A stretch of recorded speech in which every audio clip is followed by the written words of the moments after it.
Olá pessoal, bom dia, bom sábado a todos. Que bom estarmos aqui nessa manhã.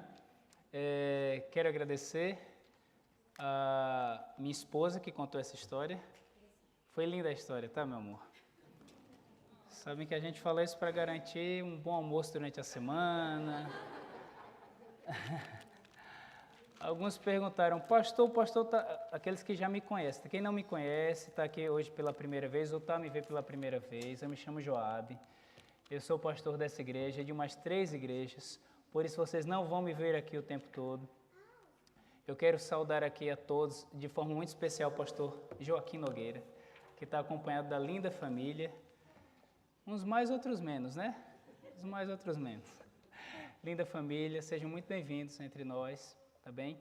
E tem muita gente aqui que eu não conheço, imagino que estejam de férias, a passear aqui pelas Caldas. Temos realmente muitos lugares bons para visitar. E aí alguns que já me conhecem perguntaram, o pastor está mais magro? Pois é, né? Depois de 10 dias de acampamento, tá ali Tiago Albino, também está mais magro. Tiago Albino, não tá? Já foi a balança? É sério? Tiago e Catarina estavam lá, estava também a Ruth, o André Graça. Pelo menos eu emagreci um pouquinho. Alguns acham que o pastor está mais bronzeado, não é praia, tá? Não é praia. Foram dias muito bons, muito intensos, e muito felizes, 10 dias no acampamento dos companheiros, a faixa etária acima dos 16 anos de idade. Eu tive essa alegria de ter pela primeira vez a experiência de acampar durante 10 dias. Hoje, nessa manhã, estamos aqui reunidos, vamos meditar um pouco na palavra do nosso Deus para concluir a programação dessa manhã, agora com o nosso culto. Eu separei um tema para hoje, que é um tema que eu considero muito, muito importante na caminhada espiritual do povo de Deus. O título que eu dei a essa mensagem é Inimigos da Graça.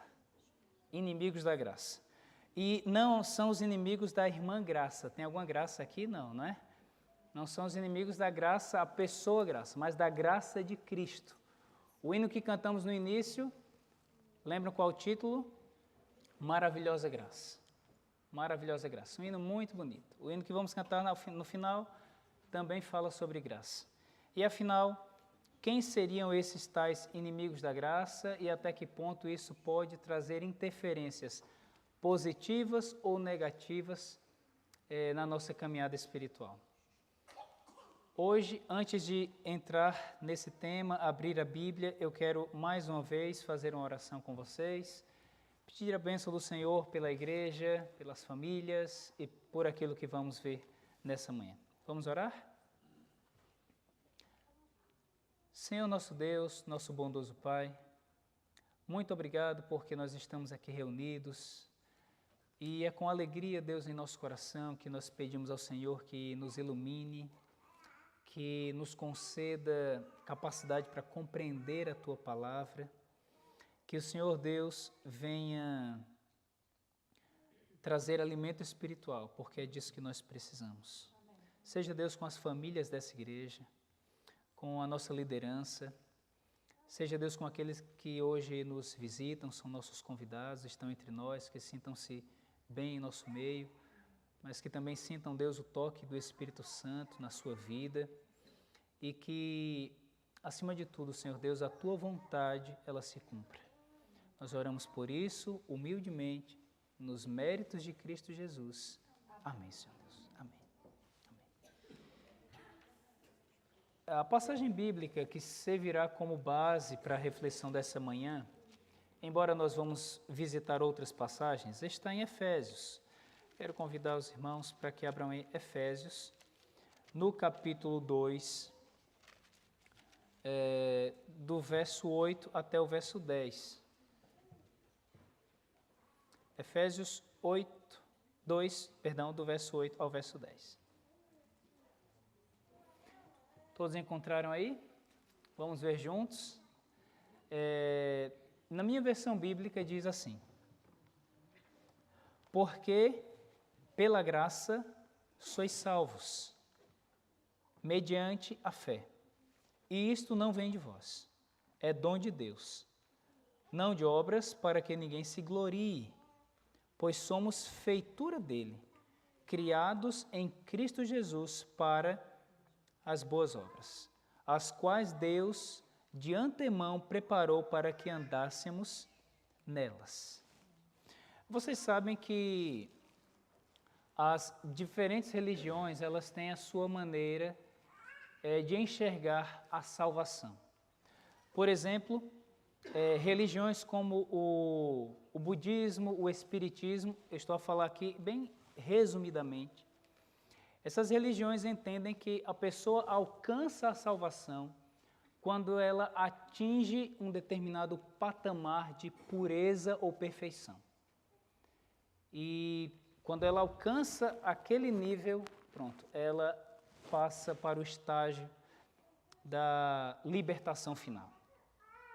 Outras religiões, como o judaísmo, o islamismo, por exemplo, defendem que a salvação será concedida àqueles que merecerem. Há um julgamento onde as obras elas serão pesadas, boas obras, más obras, e ali o que pesar mais na balança definirá o destino eterno de alguém. Para o catolicismo, talvez não nos dias atuais, mas houve uma altura que a salvação poderia até ser comprada. E as pessoas mais ricas, elas tinham salvação quase que garantida, porque pagavam por isso. Afinal, para o cristianismo na atualidade, e sobretudo para o contexto adventista do sétimo dia, nós somos cristãos adventistas do sétimo dia, como enxergamos o tema da salvação? Afinal, a pergunta hoje é: como alguém pode ser salvo? Lemos o verso? Quer dizer, os versos, lemos a passagem bíblica, coloco a pergunta aqui para vocês. Como uma pessoa pode alcançar a salvação?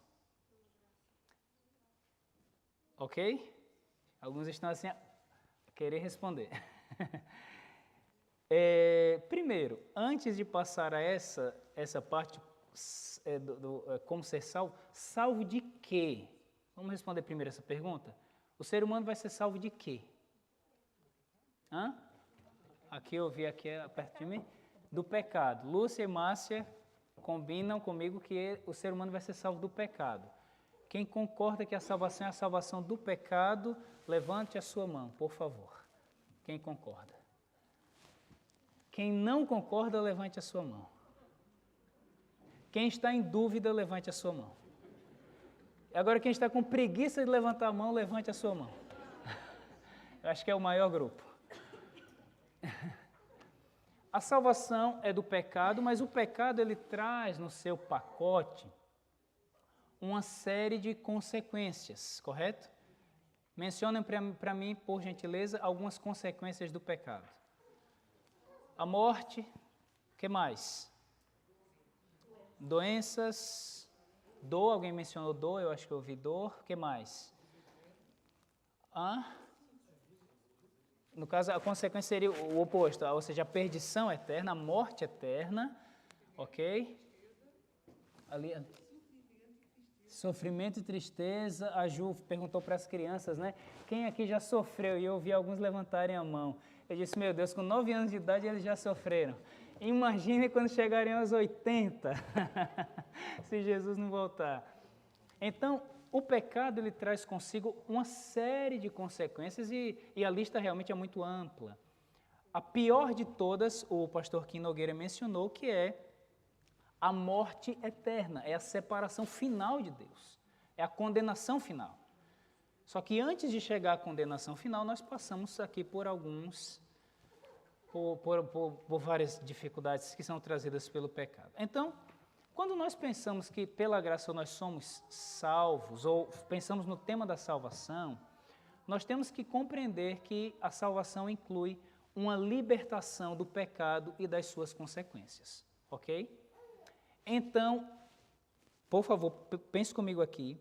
Se eu penso que é uma salvação, uma libertação do pecado e suas consequências, eu não posso lançar a salvação para o futuro, como se a salvação em Cristo fosse apenas um evento que vai ocorrer lá no futuro distante, mas eu tenho que enxergar a salvação como um processo que já deve iniciar hoje na vida de alguém que aceita. Deixa eu falar uma coisa para vocês, irmãos, isso daqui é muito importante. E eu preciso expor isso daqui.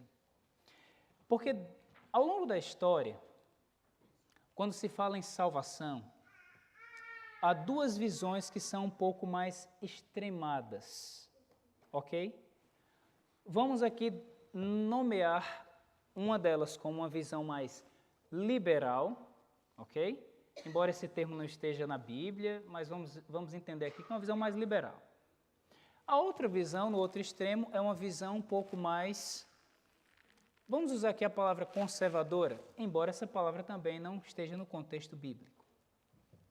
O que dizem esses dois extremos? O que dizem os dois extremos?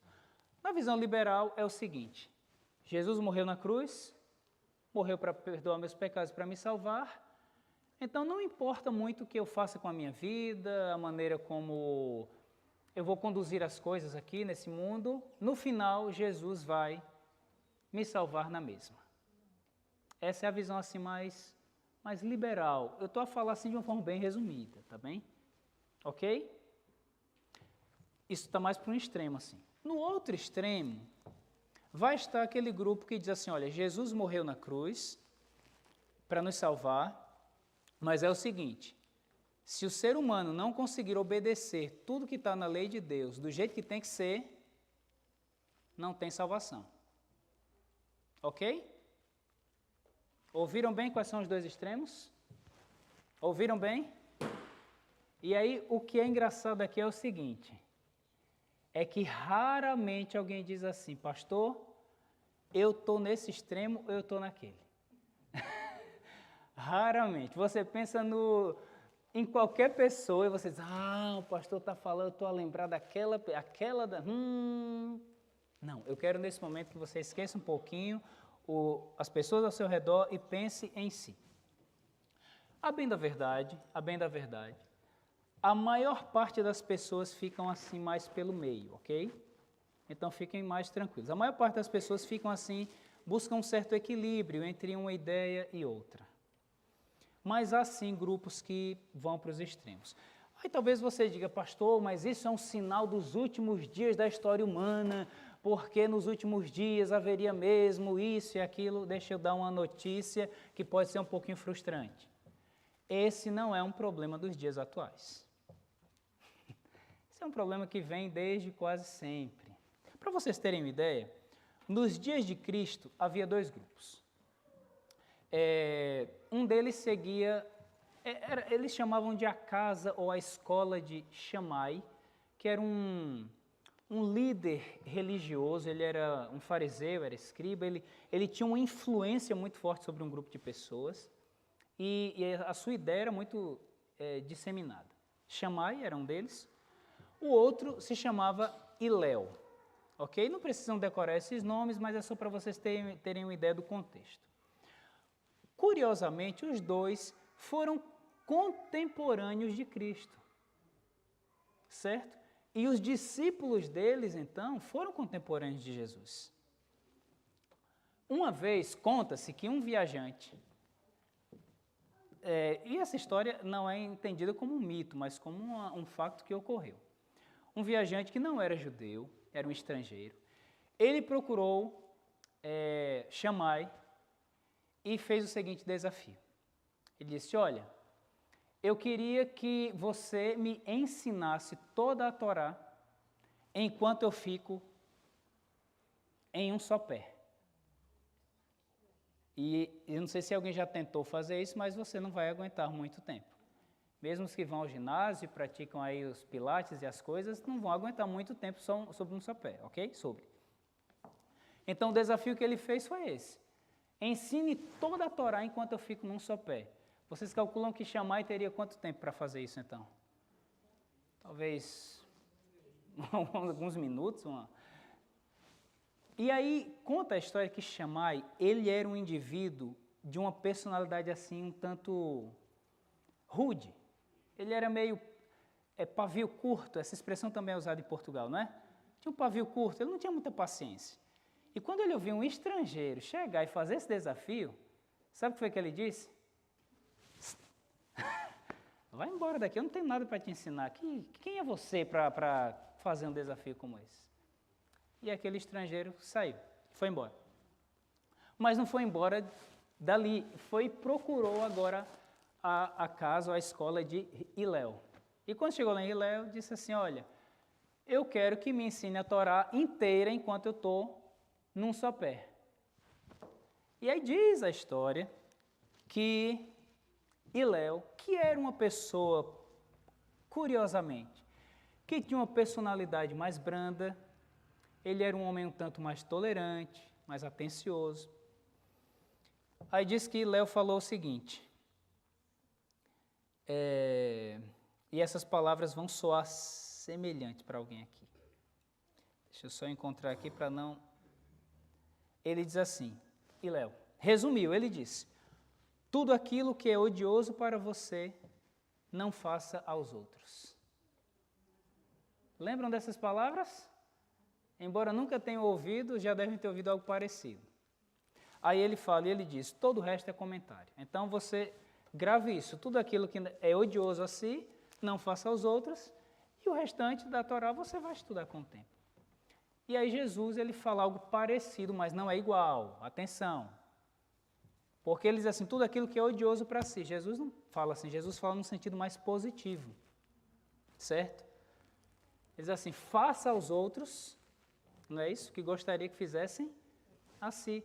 E quando alguém diz assim, Jesus, qual é o maior mandamento da lei? Jesus coloca o primeiro mandamento como qual? Ame quem? A Deus, acima de todas as coisas, e o próximo como... Então veja, os ensinamentos de Cristo, em algum momento, parece que eles se cruzam com os ensinamentos daquela época, predominantes na altura. Mas o que eu quero dizer é o seguinte, é que naqueles dias, a gente está falando aqui de quase 2000 anos atrás, havia um grupo mais estrito. Por exemplo, essa parte eu achei engraçada quando eu estava a ler. Shammai, ele ensinava que se você fosse a um casamento, e ali está a noiva, vestida, pronta, preparada, e se você achasse que a noiva não está muito bonita, e alguém te perguntasse, olha, a noiva está bonita, o que é que Shammai ensinava? Você tinha que ser sincero. Se você achou que a noiva estava feia, então tinha que dizer que estava feia. Porque na visão dele, as coisas tinham que ser muito...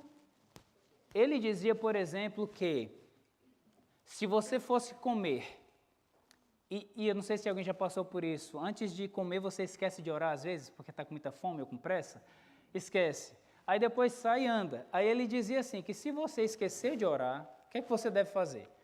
Voltar ao sítio onde você comeu, para poder fazer a oração, para que a oração seja válida.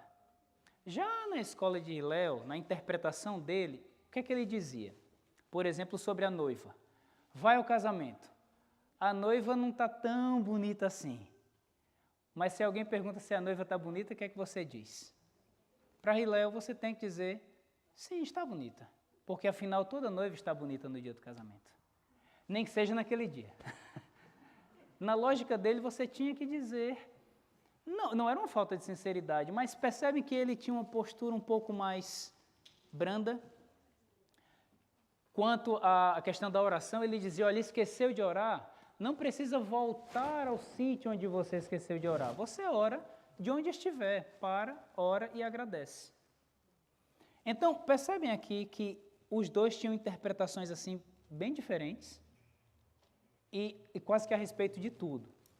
O que a história comprova, ou conta, é que os seguidores de ambos, apesar dessas diferenças de interpretação, atenção para isso daqui, os seguidores de ambos conseguiam conviver. Não eram assim, um grupo para um lado e um grupo para o outro. Estou a te dar trabalho, né, André? Desculpa. Eu vou para lá, vou para cá, ele vai com a câmera atrás. Então, não era essa a ideia de que eram grupos que tinham ideias diferentes, interpretações diferentes e eram quase que inimigos uns dos outros. Não. Se respeitavam, se ajudavam e procuravam conviver harmonicamente, mesmo com diferenças de interpretação. Isso é curioso.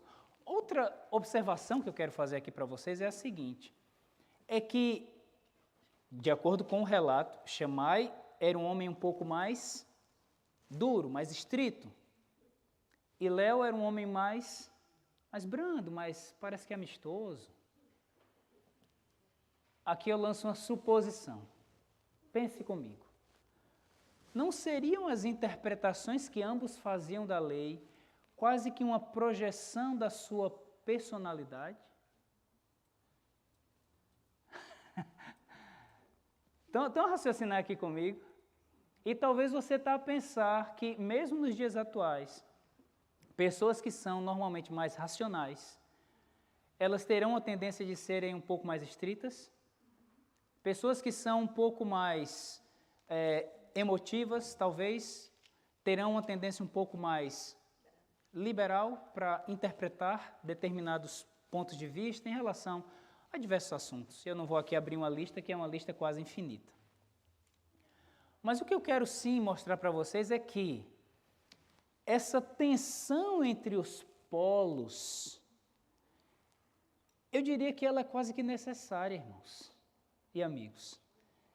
Se todos nós pensássemos assim de uma maneira muito uniforme, talvez algo faltasse. Talvez esse é o fato de um puxar um pouquinho para um lado, um puxar um pouquinho para o outro, que mantém a harmonia que há entre nós.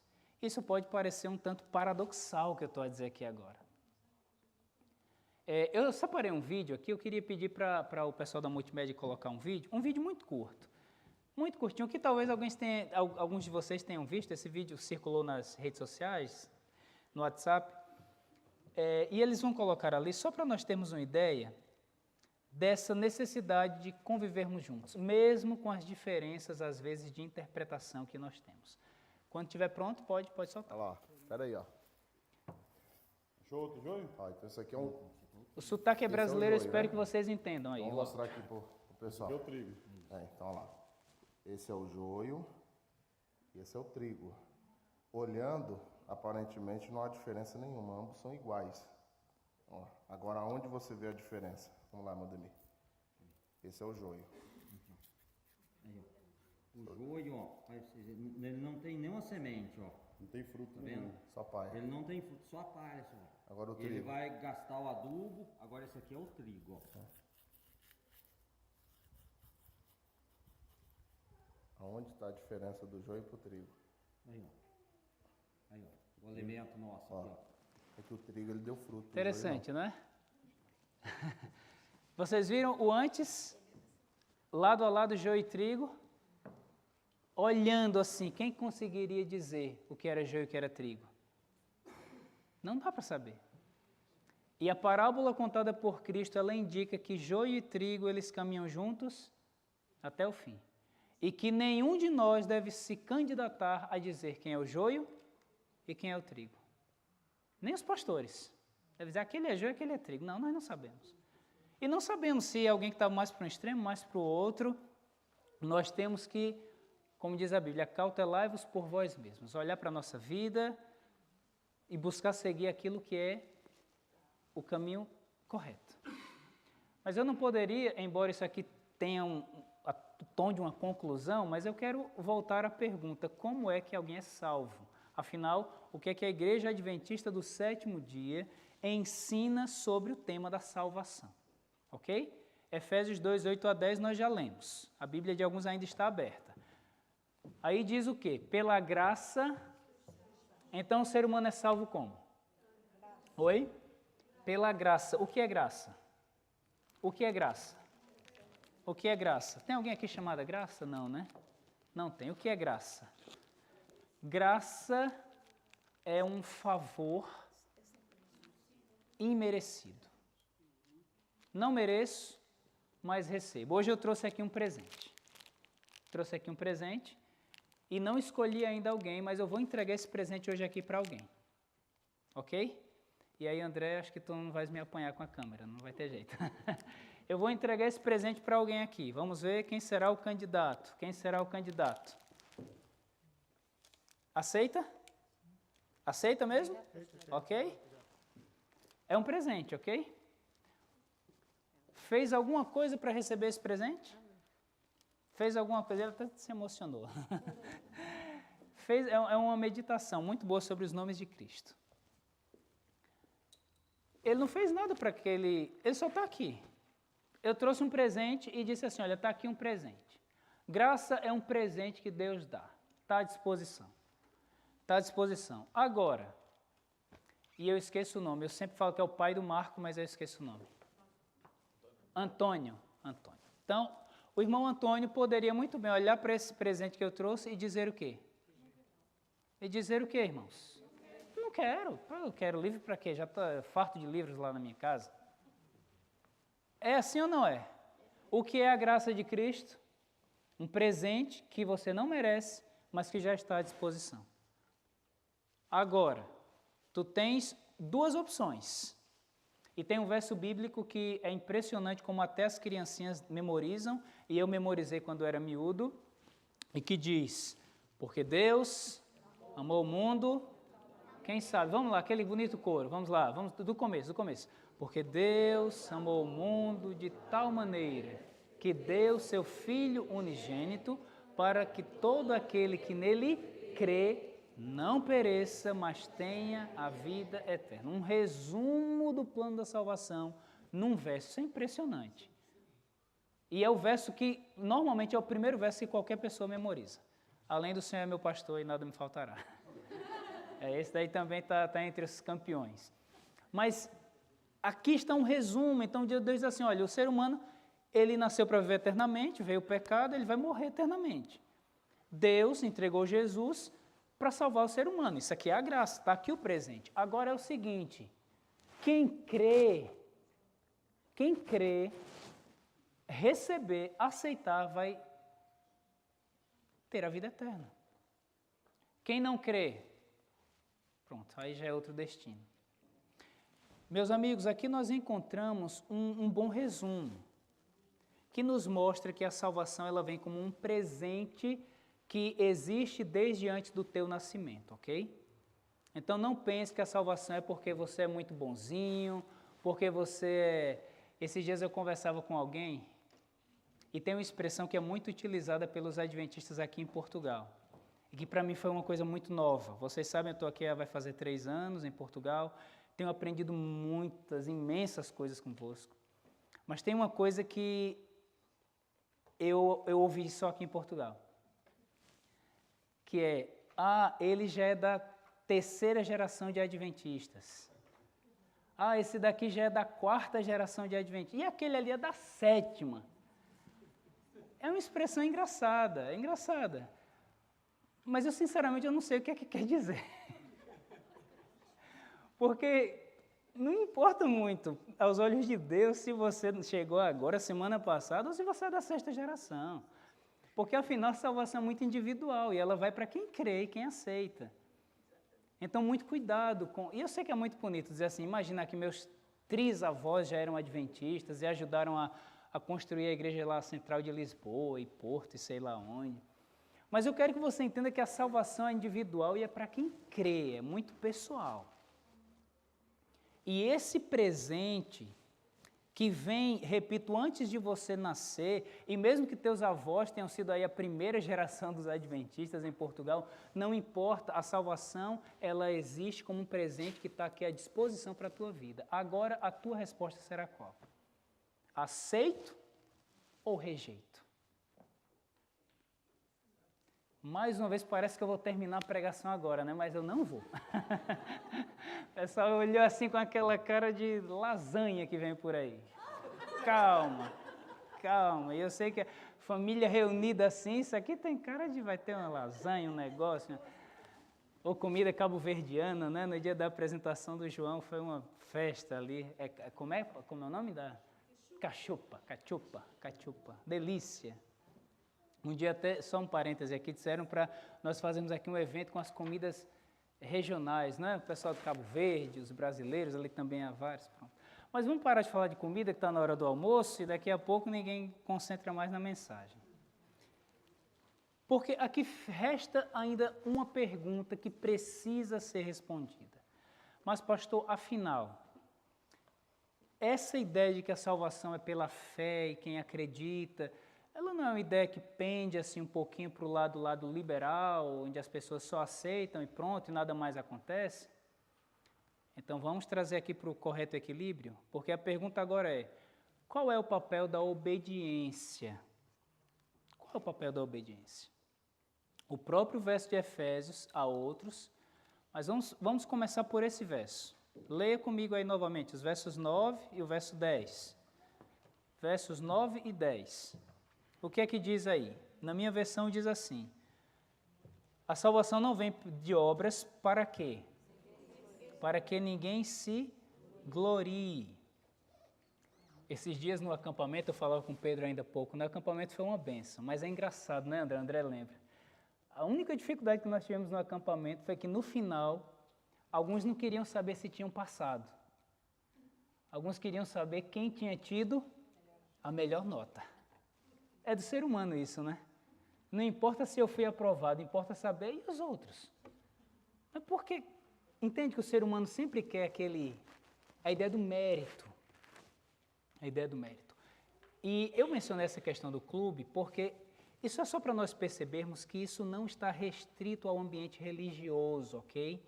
Quando falamos em tendências mais estritas ou um pouco mais flexíveis, nós não estamos a falar somente do ambiente religioso. Isso está muito relacionado com a personalidade, com a forma de ser e de estar das pessoas. E muitas pessoas levam isso para o ambiente de trabalho, para o ambiente doméstico, na forma como educam os filhos. Isso é um tema muito geral. Entretanto, vamos ao verso 10. Pois, o papel das obras, ok? O papel da obediência. Pois somos feitura dele, criados em Cristo Jesus para boas obras, as quais de antemão preparou para que andássemos. Qual o papel das boas obras? Está ali, vocês leram? As boas obras existem para que elas fiquem de um lado e nós do outro, é isso? Não. Não. As boas As boas obras existem para que nós possamos segui-las. Vamos lá, mencionem para mim aqui um pecado. Mencionem um tipo de pecado aí, vai lá, um pecado assim meio coisa. Inveja. Pronto, inveja é um pecado, não é? Alguém aqui é invejoso? Não levante a mão, por favor, não se entregue. Não se entregue. Mas se alguém aqui tem o mal da inveja, inveja é pecado. Ponto. Aí agora você aceita o Evangelho, aceita Cristo, aceita a salvação. Jesus te aceita e agora você é um salvo em Cristo, mas que a inveja continua a corroer o teu coração. E você não pode ver alguém comprar um carro diferente, que agora você até se endivida para comprar um carro melhor. Se o vizinho pintar a casa, você agora tem que pintar a sua. Se alguém aparece com um corte de cabelo que... Pronto, a inveja é um mal que corrói a vida de muitos. E qual é a proposta do Evangelho de Cristo? Que uma pessoa que sofre com esse mal, ela consiga ser liberta. A salvação não é isso? Ou a gente vai dizer, não, eu vou continuar invejoso mesmo até o fim, vou alimentar essa inveja, porque não importa que na volta de Jesus, ele vai vir e vai transformar. É assim? Percebem uma ideia desequilibrada? Então, quando Jesus vier, ele vira uma chave e aí a inveja some.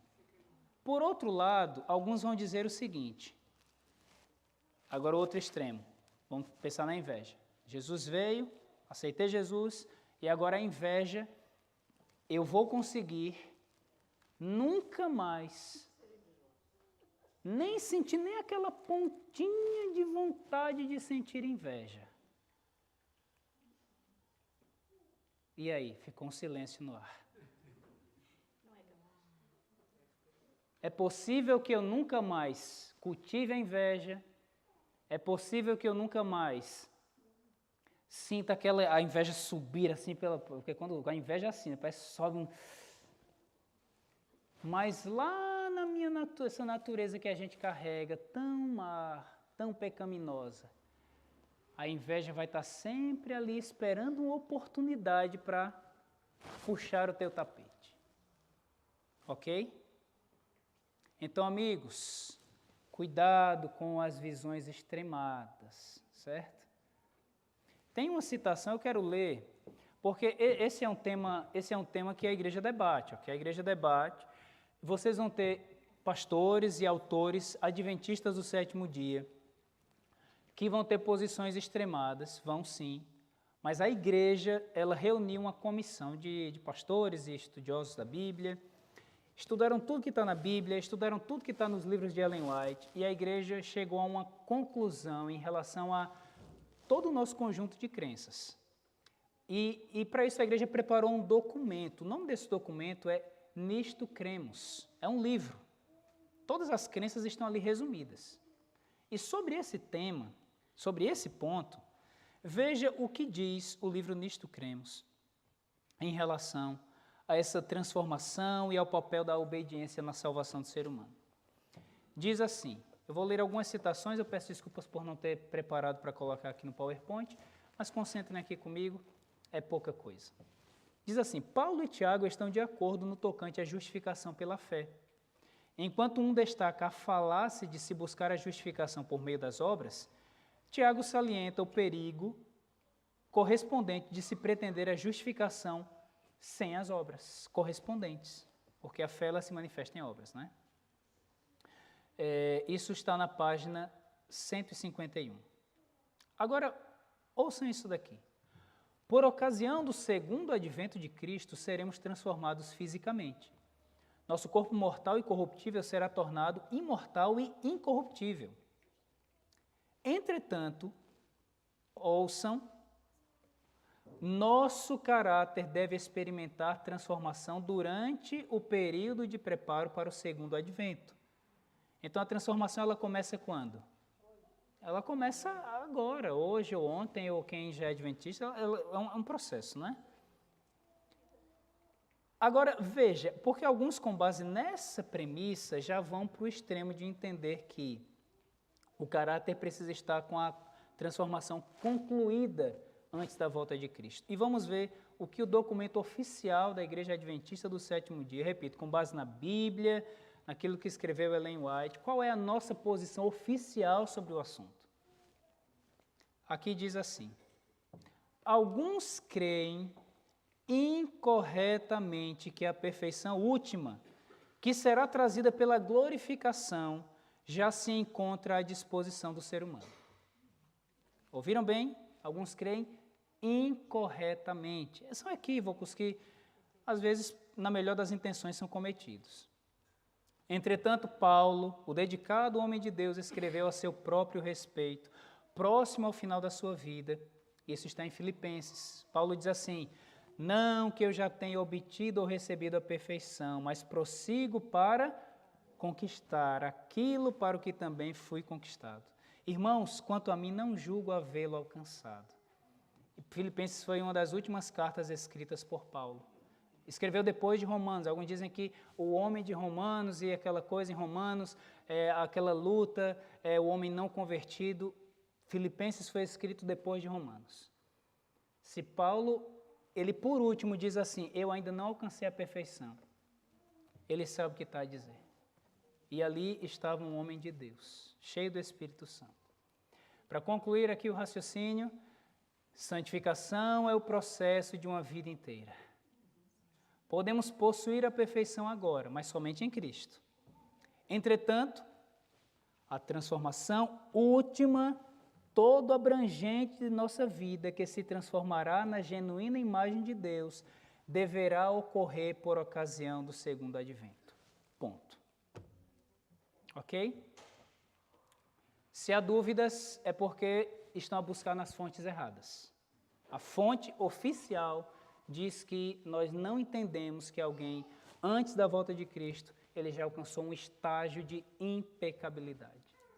Certo? É a glorificação que completa a obra, mas é uma obra que começa ou já começou, ok? Não fica para a última hora, não. Aqui, enxergam a gente sair de um extremo do outro e tentar vir aqui para uma visão equilibrada. Agora, para a gente terminar aqui, eu vou pedir para vocês não combinem nada com elas. Não tenham medo. Não é nenhuma doação que precisam fazer. Vamos imaginar aqui, Márcia é maior, ela vai representar aqui Jesus Cristo. É só uma representação, tá bem? Lúcia é menorzinha e vai representar o pecador. Eu não sei porque alguns estão a rir. Lúcia tem mais cara de pecadora, é isso? Pronto, brincadeiras à parte. Porque a grande questão é, pastor, então, afinal, quando eu me ajoelho lá em casa, ou em pé, ou sentado, ou eu peço perdão a Deus pelos meus pecados, quando eu aceito Jesus, quando eu clamo por perdão, por salvação, qual o processo que ocorre? Aí aqui tem uma ilustração que talvez você já tenha ouvido falar. A Lúcia, vem cá, Márcia é pecadora, a Lúcia é pecadora, está aqui a clamar por perdão. Vai lá, Lúcia, faz de conta que está a clamar por perdão. Fica aqui, ora, mão assim, pronto, está orando. Vem mais para aqui para trás. Está na presença de Deus. E essa ilustração é antiga, mas ela é curiosa. Nesse momento, a Lúcia, pecadora arrependida, que confessa o pecado e que quer vencer, e que vai vencer, e que vai melhorar, e que vai crescer, e a vida dela vai num processo de crescimento, um processo que vai até Jesus voltar. Nesse momento, Lúcia, diante de Deus, ela é uma pecadora. Ela não tem mérito nenhum para apresentar a Deus. Aí vem Jesus Cristo e se coloca entre a Lúcia e a justiça divina. E aqui, quando Deus olha para a pecadora arrependida, Ele não enxerga mais a pecadora arrependida, mas a justiça que ela precisa apresentar, que não é a obediência dela, porque é uma obediência deficiente, é a obediência de Cristo. Ouviram bem? Deu para entender a ilustração? Quando um pecador se apresenta a Deus, a justiça que será avaliada é a do pecador ou a de Cristo? De Cristo. E qual das duas é perfeita? Qual justiça é perfeita? É a de Cristo. Podem sentar, muito obrigado. Está salva? Vai salva. E esse tema, sinceramente, irmãos, quando eu apresento, eu vou ser sincero convosco, isso enche o meu coração de alegria. Porque eu digo assim, Senhor, nós não somos budistas ou espíritas, que acreditamos que a salvação ela só vem quando eu alcançar um estágio X. Nós não somos muçulmanos ou judeus que acreditamos simplesmente numa balança onde Deus vai pesar obras boas e más. Nós somos cristãos e entendemos que nós temos um Salvador que se interpõe entre essa justiça que a Bíblia diz que são trapos de imundícia, para nada servem. Apresenta a justiça dele perante o Pai e mais, prepara um caminho de boas obras para que eu ande nele. Eu vou concluir aqui essa mensagem, agora sim, agora é oficial, agora eu concluo. Eu lembro de uma ilustração que eu já utilizei aqui. Imagine que você adota uma criança. E a criança vem para a tua casa em condições muito precárias, cheia de piolhos, maltratada, coisas nos pés, unhas sujas, cabelo desgrenhado. Imagina, a criança está toda desnutrida. Aí agora você adota essa criança e diz assim, ela vai ficar comigo, mas vai ficar desse mesmo jeito. Até o fim da vida dela. É isso que um pai de amor faz. Uma mãe que ama, que adota mesmo assim com... Qual o processo que vai acontecer? Vem aqui, abraça a criança, e aí começa aquele processo de transformação. E a criança começa agora a ser bem cuidada, as unhas agora estão limpas, o cabelo pintadinho, as roupinhas todas lindas. Uma mudança acontece porque essa criança foi adotada por uma família que ama.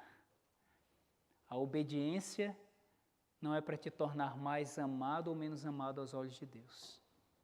Ele vai te amar do mesmo jeito.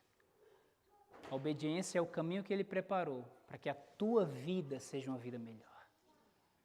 para que a tua vida seja uma preparação para o que virá mais à frente, para que a tua vida reflita o teu sentimento de gratidão a quem te adotou e quem está a cuidar de tudo para ti. Dá para perceber isso? Ou vai continuar a viver a obediência como se a obediência fosse um castigo que Deus imputou ao ser humano para que ele pudesse? Não. Esses dias eu falei para alguns, eu disse, olha, não há ninguém mais interessado dentro da igreja do que eu em que vocês sejam pessoas que obedeçam a Deus. Não tenho dúvidas disso. Eu sou mais interessado em que vocês temam a Deus, obedeçam a Deus, façam o que é correto. Mas os fins não justificam os meios. Não é porque eu quero que vocês obedeçam que agora eu vou ensinar heresias ou coisas que a igreja adventista do sétimo dia não ensina. O que a igreja ensina? A salvação é pela graça, mediante a fé. Isso não vem de nós, mas há um caminho de perfeição que nós vamos trilhar. E nesse caminho nós vamos juntos, uns segurando as mãos uns dos outros até o fim, porque no fim Jesus irá completar essa obra que um dia ele começou. E hoje o apelo é, tem alguém aqui que diz assim, pastor, eu preciso aceitar Jesus como meu Salvador, porque por enquanto eu estava buscando a salvação por mim mesmo. Ou talvez alguém diga, pastor, eu preciso aceitar Jesus como meu Salvador, para que Ele realmente transforme a minha vida, porque também do jeito que eu estava pensando de uma forma muito solta. Parece a criança que foi adotada, mas continuou suja. Existe alguém que hoje humildemente diz assim, Senhor, eu quero te aceitar como Salvador da minha vida. Sim? Alguém quer dizer isso para Jesus hoje? Eu quero dizer novamente, eu quero, e de todo o coração. Eu posso fazer uma oração com vocês? Fique como está, vamos orar. Senhor Deus, obrigado porque temos um Salvador. Morreu por nós, antes disso, viveu uma vida perfeita aqui nesse mundo, não pecou. Obrigado porque está no céu agora e Jesus intercede por nós, apresenta o seu sangue, a sua vida perfeita, sua justiça plena, completa. Louvado seja o nome do Senhor. E hoje, nós mais uma vez queremos pedir que o Senhor nos salve. Nos salve hoje dos nossos pecados, daquilo que nos corrói, destrói, afasta de Ti. E hoje, Deus, não permita que possamos olhar para a obediência como algo que nos trará méritos diante da Tua presença. Toma-nos em Tuas mãos. Aqui posso dizer que talvez todos levantaram a mão e disseram, Jesus é meu Salvador, e que o seja, e que nos transforme, e que na eternidade possamos dar um abraço demorado nesse Salvador maravilhoso, que é também o Senhor da nossa vida. E é em nome dele que nós oramos e agradecemos. Amém, Senhor.